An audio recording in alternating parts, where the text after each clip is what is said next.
Welcome to ECNTRADE Daily Video. Before we begin, it should be noted that any advice is of a general nature only and that your personal circumstances have not been taken into consideration. Hello everyone, my name is Rob Clayton and thank you for joining me. We're looking at the Australian dollar with a head and shoulder pattern, with the left shoulder, with the head and the right shoulder finally dropped and now continued since the break of 72.10. With the measured move seen at 70.20, we've nearly reached this target. But the ADX is still trending, although we are oversold. If you are trading from the short side, continue to lower your stop losses according to your risk management, just in case we get a rejection from 70.20 and retrace back towards the region of somewhere around 70.70 or even higher up to 71.70. You can see the market is quite a bit of a gap here if we do see a turnaround. But at present, the market is still very much quite negative. Since Tuesday, the RBA Governor Debelle actually gave some hint that the RBA may lower rates to around 0.1%, which is currently at 0.25. If that is the case, then all eyes on October the 6th RBA rate decision, because we could actually see a cut.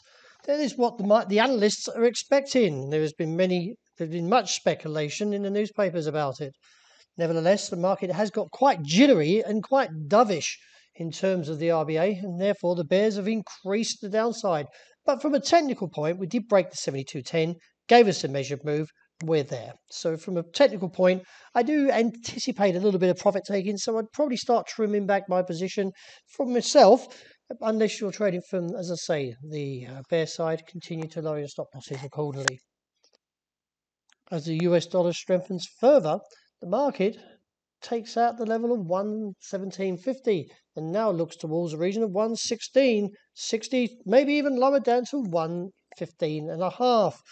From a technical point, we are still quite negative and therefore could see the risk as we're seeing an ADX trending, and MACD does support that 115.5 to around 115.30.50, that is, as a potential target. So continue to lower your stop losses accordingly as the market slowly declines. Dollar yen, since the bullish outside range day, has continued its trek and now looks towards its topside resistance around 105.90 figure. This is where I feel the bears will come back and most probably take the market lower again. Still, at the present though, there is enough support from the technicals to support the next 60 points up and reassess.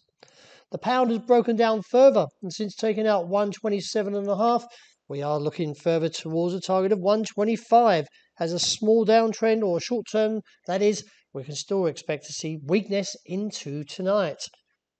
The sterling yen still looks like it could progress further as it looks towards a target of around 131.80, which isn't too far away as we're trading at 133.70. With an ADX still trending, there's still a little bit more room to the downside from these technicals. Gold reaches its two objectives, 1,880 and 1,860, and not bounced.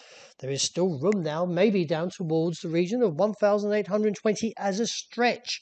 I am not relatively negative down here, but I'm allowing at least a little bit more slippage to this current slide, and therefore could see that rebound off 1,820. I'm not a bear here. It's just a matter of fact where the bulls will retaliate and maybe back from that region of 20 or 30 towards the top side again. Finishing up with oil, I feel there's a potential bull run coming very, very soon, and maybe from this level around $38.80, and if so, we could see a rise back towards 41 or even to the highs of 43. MACD is still bullish. The RSI could show a potential break to the upside, so keep an eye on that. Well, that wraps it for today. Thank you very much for joining me, and as always, look out for the intraday report. I hope you enjoy the great start to the day.